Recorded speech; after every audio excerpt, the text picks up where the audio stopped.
आज का हमारा जो एसएसटी का सेशन है साथियों, बहुत ही इंपॉर्टेंट सेशन हम लेकर आए हैं। इसमें जो आपका एक टॉपिक है कब, कहां और कैसे, इस टॉपिक से आपके पेपर में लगभग 2 से 3 प्रश्न हर बार पूछे जाते हैं और आज आपको हम वो सारे प्रश्न कवर कराने वाले हैं जो इस टॉपिक से अभी तक आपके पेपर में पूछे गए हैं। तो चलिए देखते हैं पहला क्वेश्चन क्या कह रहा है। देखिए ये आपका 2021 के पेपर का प्रश्न है। सबसे पहले कथन में कहा गया कि भारत में पुरापाषाण युग के दौरान शुतुरमुर्ग होते थे। जी बिल्कुल, ये बात सही होते थे। महाराष्ट्र में बड़ी मात्रा में शुतुरमुर्ग के अंडों के छिलके मिलते हैं जिन पर चित्रांकन मिलता है। तो यहाँ पर कथन ए और बी आपके दोनों सही हो जाएंगे। तो किस ऑप्शन में है? ऑप्शन नंबर बी आप सभी लोग सही कर लेंगे। अब देखते हैं सेकंड क्वेश्चन जो कि 2016 में पूछा गया था इस टॉपिक से। कह रहा है कि महापाषाणों के विषय में निम्नलिखित कथनों में से कौन सा कथन आपका सही है? तो क्या कह रहा है, इनका उपयोग दफन करने की जगह को चिन्हित करने के लिए किया जाता था। ये बात आपकी महापाषाण के विषयों के बारे में फर्स्ट ही ऑप्शन आपका बिल्कुल राइट हो जाएगा। ठीक है, हम लोग देखते हैं क्वेश्चन नंबर थर्ड। हर एक प्रश्न आपका साथियों जो पूछा गया है इस टॉपिक से वो सारे प्रश्न हम लोग कवर करेंगे। मानव इतिहास में कौन सा काल या युग सबसे लंबा है? तो इसमें आपका सबसे लंबा युग जो है वो आपका पुरापाषाण युग है। और याद रखना ये आपके 25 लाख ईसा पूर्व से 1 लाख ईसा पूर्व तक साथियों इसका टाइम पीरियड था।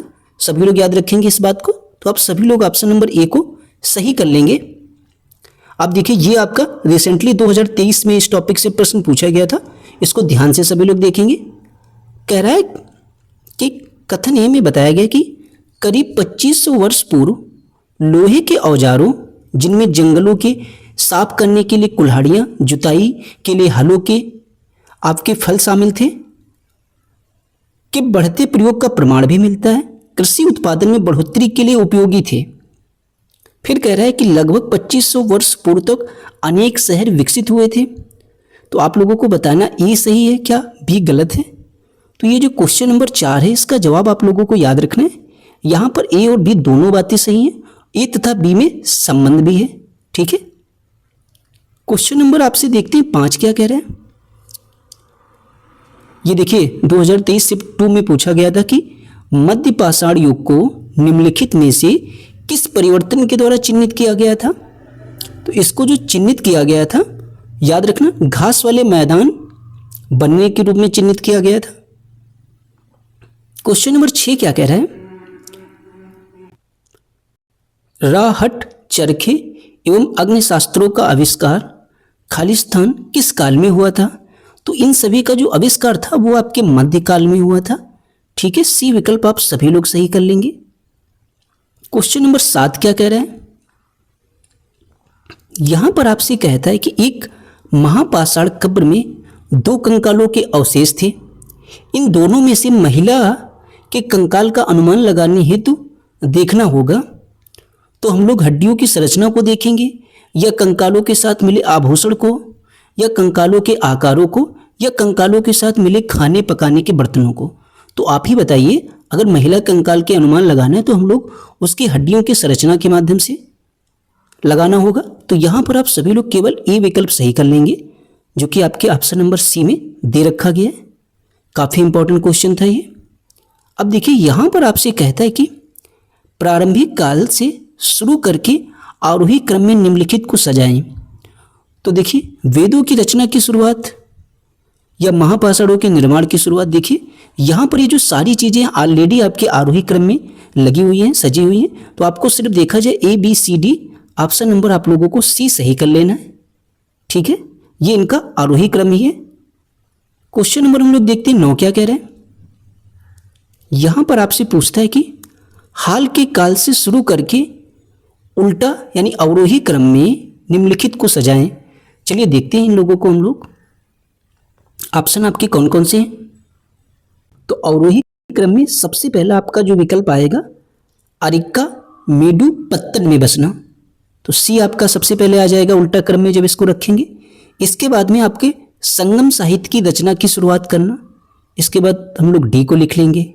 इसके बाद में जो है लोहे के प्रयोग में बढ़ोतरी, नगर आहत सिक्के, ये आपका थर्ड जगह पर आ जाएगा। फिर आपसे कहता है उप महाद्वीप में लोहे की प्रयोग की शुरुआत, इसको हम लोग बी इस तरीके से हम लोग इसको उल्टा क्रम में लगा सकते हैं। सी डी ए बी किस विकल्प में आपके? ऑप्शन नंबर ए आप सभी लोग सही कर लेंगे। अब यहां पर क्वेश्चन नंबर 10 2019 के पेपर में आया हुआ था। यहां पर आपसे पूछता है हम यहां आज कैसे जानते हैं कि पूरा पाषाण युग में भारत में शुतुरमुर्ग होते थे। देखिए शुतुरमुर्ग से संबंधित एक प्रश्न तो आना 100% है एसएसटी के पेपर में, तो ध्यान से देखिए। तो याद रखना इन चीज़ों का हमें जो है किस तरीके से हम इनके बारे में जानते हैं कि आपके पूरा पाषाण युग में शुतुरमुर्ग होते थे। तो यहाँ पर आप लोग देखेंगे ए ऑप्शन में आपसे कहता है कि महाराष्ट्र के पटने पुरास्थल में शुतुरमुर्ग के अंडे के अवशेष मिले थे। इस बात से हम लोग महाराष्ट्र में एक जगह थी जहाँ पर इसके अवशेष मिले थे। इस बात से हम लोग अनुमान लगा सकते हैं कि पूरा पाषाण युग में भारत में जो है आपके शुतुरमुर्ग होते थे। इनके अवशेष की वजह से हम लोग अनुमान लगा सकते हैं। तो यहाँ पर 10 का जवाब ए विकल्प सही कर लेंगे। अब देखिए ये क्या पूछ रहे हैं, 2019 के पेपर में आया था प्रश्न कि BCE का तात्पर्य क्या होता है। तो इसका तात्पर्य जो हो जाएगा वो हो जाएगा बिफोर कॉमन एरा। ये इसका आपका क्या हो जाएगा तात्पर्य। ऑप्शन नंबर आप सभी लोग ए को सही कर लेंगे। देखिए मानव इतिहास में निम्नलिखित में से कौन सी अवधि सबसे लंबी है। देखिए सबसे लंबी जो अवधि आपकी हो जाएगी वो आपकी पूरा पाषाण काल हो जाएगी। ठीक है, ऑप्शन नंबर ए को हम लोग सही कर लेंगे। देखिए हर एक टॉपिक से जितने भी प्रश्न आपके एसएसटी में पूछे गए वो सारे हम लोग धीरे धीरे करने वाले हैं। तो आप सभी लोग जरूर जुड़ जाना। और अगर आप लोगों ने प्रीवियस ईयर पेपर को अच्छे से कर लिया तो आप लोग एसएसटी में आसानी से 30 से 35 प्रश्न सही कर सकते हैं। पेडागोजी को छोड़कर 40 प्रश्न आते हैं आपके इसके। अब देखिए यहाँ पर क्या कह रहे हैं, दिए गए कथनों में ए और बी को पढ़िए, सही उत्तर का चयन कीजिए। कह रहा है कि मेहरगढ़ पाकिस्तान के बोलन दर्रे के पास एक उपजाऊ मैदान में स्थित है। जी बिल्कुल ये बात सही है। यहाँ खेती और पशुपालन के साक्ष्य पाए जाते हैं। जी बिल्कुल पाए जाते हैं। तो ए और बी दोनों आपके सत्य हो जाएंगे। 13 का ऑप्शन नंबर आप लोग डी को राइट कर लेंगे। अब 2016 के पेपर में आपसे ऋग्वेद के बारे में पूछा गया था।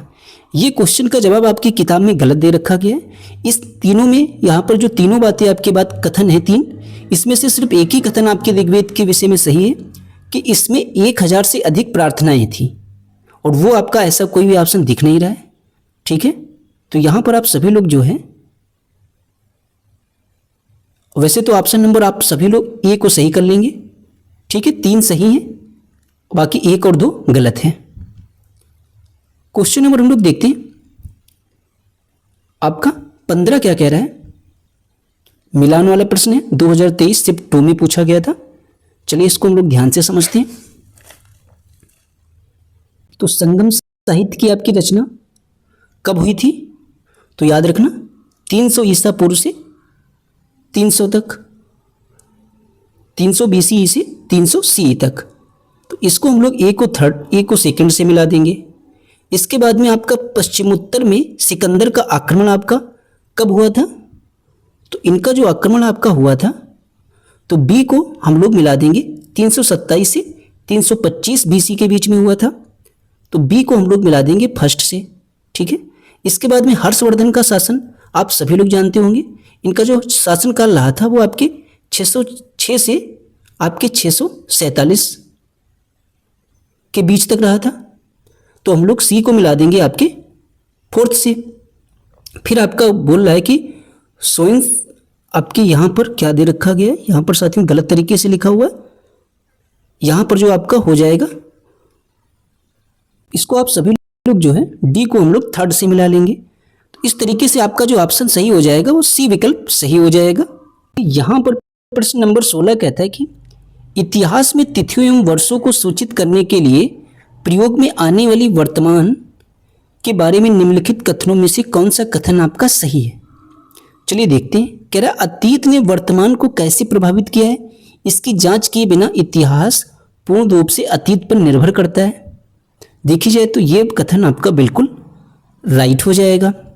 इतिहास मानव चेतना के व्यक्तिगत और सामूहिक दोनों पहलुओं में विकास की कहानी है। ये भी बात सही है। फिर आपसे कहता है इतिहास अतीत और भविष्य में प्रगतिशील परिवर्तनों की घटनाओं के बीच एक संवाद है। ये बात आपकी राइट नहीं होगी। लेकिन डी विकल्प कह रहे हैं निरंतरता और सुसंगतता इतिहास की आवश्यकताएं हैं। जी बिल्कुल। तो ए बी डी आपके किस ऑप्शन में है? आप लोग सही कर लेंगे। विकल्प नंबर आप सभी लोग डी को राइट कर लेना। 17 नंबर क्वेश्चन कहता है कि देखिए ज़्यादा नहीं, इस टॉपिक से लगभग आपके 30 से 24 प्रश्न ही पूछे गए, इन्हीं को आप लोगों को अच्छे से देख लेना है। हर टॉपिक से लगभग ऐसे ही प्रश्न हम कराएंगे जो आपके पेपर में आए। बस आप सभी लोग इस वीडियो के माध्यम से जुड़े जरूर रहना। इस प्रश्न में क्या कह रहे हैं, इतिहास में तिथियों एवं वर्षों को सूचित करने के लिए प्रयोग में आने वाली वर्तमान के बारे में निम्नलिखित में से कौन सा कथन सही है। 17 नंबर प्रश्न को हम लोग देखते हैं। तो इस प्रश्न का जवाब आप सभी लोग सही कर लेंगे। इनके कथनों के बारे में जो सही कथन है, एडी के स्थान पर बीसीई का प्रयोग, ये बात बिल्कुल आपके ऑप्शन नंबर ए में राइट हो जाएगी। क्वेश्चन नंबर 18 क्या कह रहा है, कह रहा है वो बुर्ज छाल कहाँ पाई गई जिस पर ऋग्वेद की वैदिक प्रार्थनाएं लिखी गई थी। क्या कश्मीर में पाई गई है, बंगाल में, महाराष्ट्र में या बिहार में?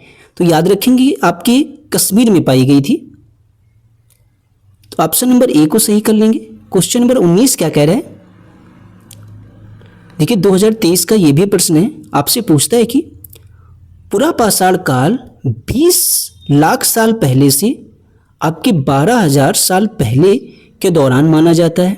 क्या ये बात आपको राइट लग रही है? जी बिल्कुल राइट है। इस काल को भी 3 भागों में बांटा गया है, आरंभिक, मध्य एवं उत्तर पुरा पाषाण युग। ये भी बात आपकी सही हो जाएगी। फिर कह रहे हैं मानव इतिहास की लगभग 99% कहानियां इसी काल के दौरान घटित हुई थी। जी बिल्कुल। तो यहां पर जो आपके विकल्प सही हो जाएंगे, ए, बी और सी सभी सही हो जाएंगे। क्वेश्चन नंबर 20 क्या पूछता है आप लोगों से, कहता है कि ऐसा माना जाता है कि सेंट थॉमस लगभग 2000 साल पहले इस राज्य में आए थे। वह भारत में ईसाई धर्म लाने का श्रेय उन्हें जाता है। वह राज्य कौन सा था?